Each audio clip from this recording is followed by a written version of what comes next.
FDA to get out of our lives and stay out of her doctor-patient relationship. What the classical conventional medicine had to do for me was there, nothing. For me, the next thing was the minister. I did not want to undergo chemotherapy, which I had a new name for, chemotherapy, or any type of radiation. I was extremely lucky. I found Dr. Burzynski. And I don't want the FDA to take this right from me.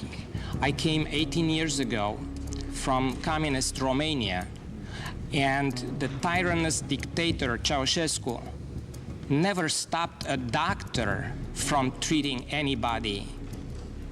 How can we have something like this in the United States? Barely a week after these hearings, on November 20th, 1995, Dr. Stanislaw Burzynski was indicted. Burzynski was charged with 75 counts of violating federal law and fraud. If convicted, Burzynski would face a maximum of 290 years in a federal prison and $18.5 million in fines. Not to mention what would happen to his patients. He is their last chance for life, but now the federal government is issuing a death sentence for the patients of this cancer doctor. On February 9th, Houston federal court judge Sim Lake ruled Dr. Burzynski's treatments have been, quote, illegal under Texas and federal law since 1984, and he ordered them stopped on all but a handful of patients. Then he put a stay on his own order, a stay of execution. I believe that most of these 300 people will die within a short period of time if the treatment is stopped.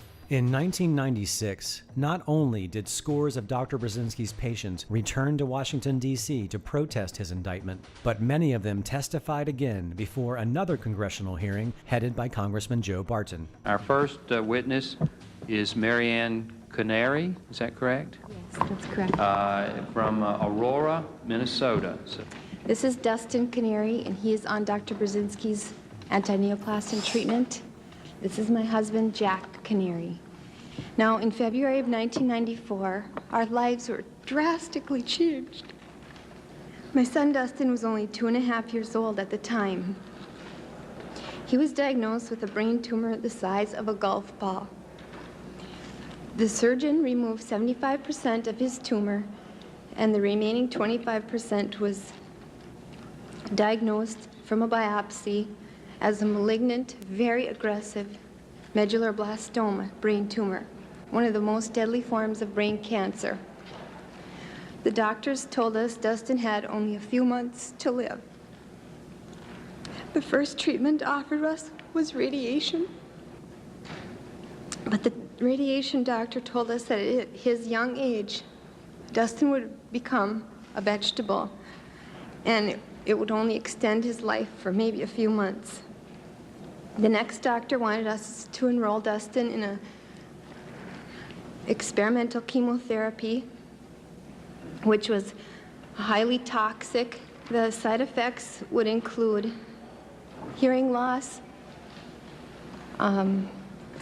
kidney and liver damage, bladder, stunted growth, and a possible leukemia. One question I would like to ask is, would you do that to your child? We weighed the harm these experimental drugs would cause against the fact that they would not cure Dustin, and decided not to subject him to these drastic measures. But our oncologists told us that their opinion took precedence over us as parents.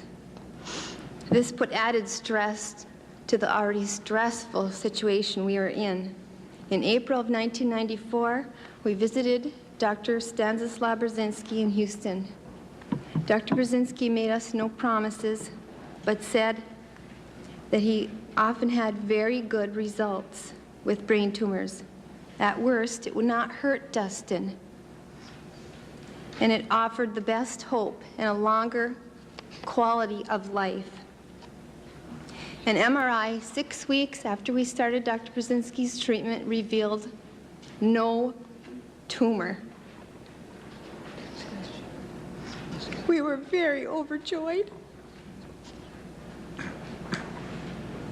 Dustin continued anti-neoplastin therapy, and 1 year later, a tumor 1 inch by 1 inch in size was found on the MRI. That would be April of 1995. Dr. Burzynski immediately raised Dustin's dose of anti-neoplastins. There were still no harsh side effects at all. The next MRI in September of 1995 revealed that the tumor had almost disappeared again. To this day, it has not reappeared. If you look at Dustin right now,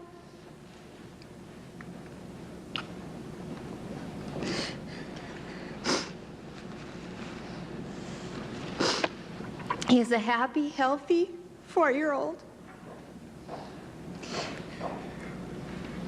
who has outlived his prognosis. There is no traditional treatment that would have kept him alive with such good quality of life. FDA Commissioner David Kessler loves to grab headlines as a man who loves children so much. He wants to protect them from the ravages of smoking. If Dr. Kessler loves children so much, why have he and his agencies been trying so hard to cut off my son's last hope for life? Without this treatment, my son will die. This is a photo of Dustin Canary at 4 years old in 1996. This is a photo of Dustin Canary at 18 years old in 2009, and his brain cancer never returned. In 1996, because of pressure from the politicians and American opinion, FDA agreed to accept all of the patients whom we have at the time to the program of phase 2 clinical trials. Basically, we filed and received permission to proceed from FDA for 72 different phase 2 clinical trials, which covered practically any type of cancer. This was such a tremendous work that basically it was necessary for me to work almost around the clock with 6 secretaries who were typing different protocols, and later I learned that FDA created a special task force to be able to review these protocols. You have sarcoma, soft tissue sarcoma, there's a special protocol for that. You have breast cancer, special protocol. For lung cancer, a few different protocols. For brain tumors, about over 20 different protocols for different types of brain tumors. So, just a year before his trial facing life in prison, the Food and Drug Administration had finally authorized the very thing that Dr. Burzynski and his patients had ever wanted. Even still, the FDA would not back down in making sure Burzynski's trial moved forward. Federal prosecutors concede that a cancer doctor they will put on trial here in January for using an innovative but unapproved drug has been saving lives.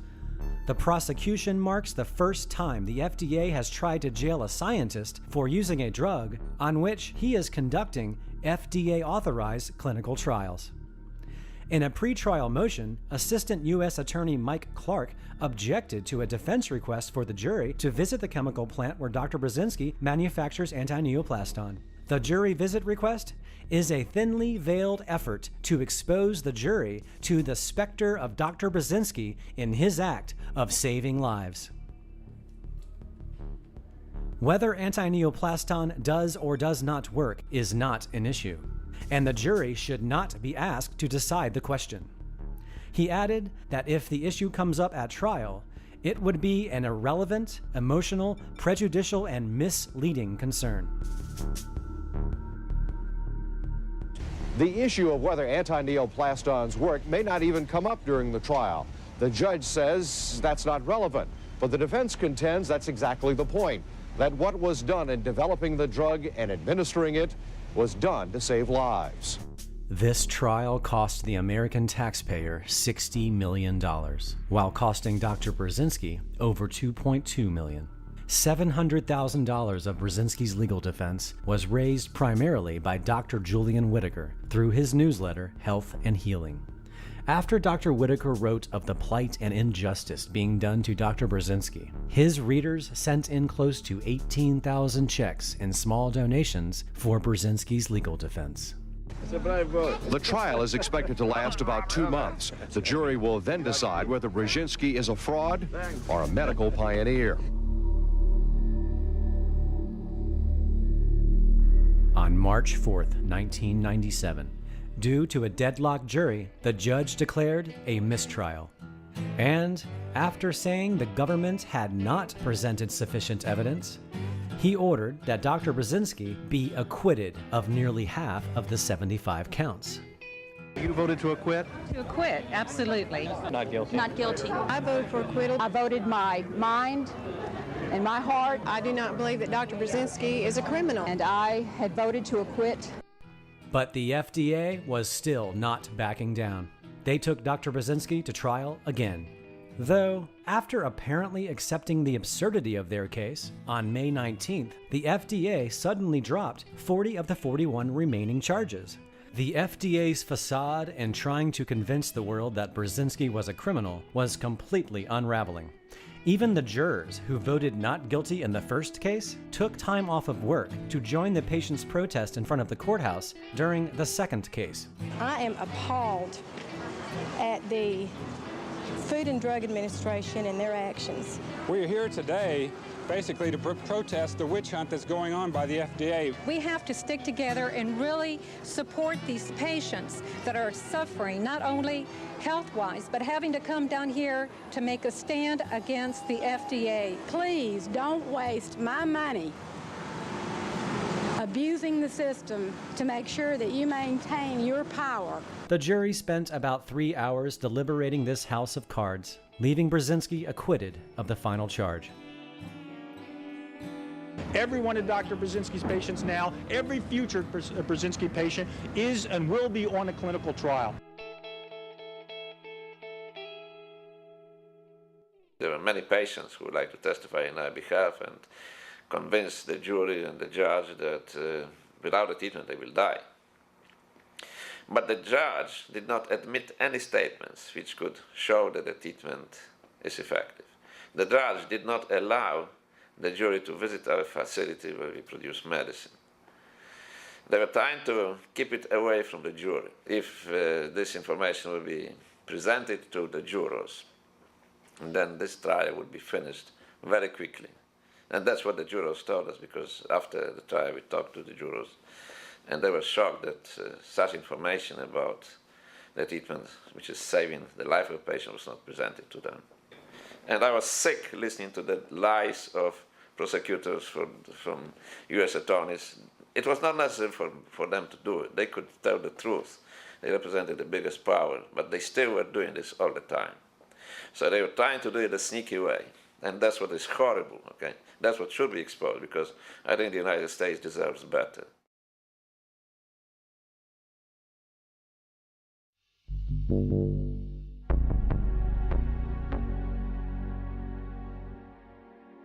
While all of this was taking place, Burzynski knew that the easiest way to keep the government from putting him out of business or in prison was to partner with an established pharmaceutical company. An interest was shown from Japanese pharmaceutical company Chugai and the Italian pharmaceutical company Sigma Tau, but both deals eventually evaporated, likely due to the rapport developed so far between antineoplastons and the FDA, being an issue indeed, and were unable to verify the likelihood that they could openly and effectively work with the FDA. Then, by 1990, it seemed that Burzynski's luck had finally changed. Burzynski had apparently treated the sister-in-law of the chairman and CEO of Elan Pharmaceuticals. Elan enthusiastically drafted a letter of intent stating they would aggressively pursue the filing of necessary protocols with the Food and Drug Administration for approval and marketing of antineoplastons as quickly as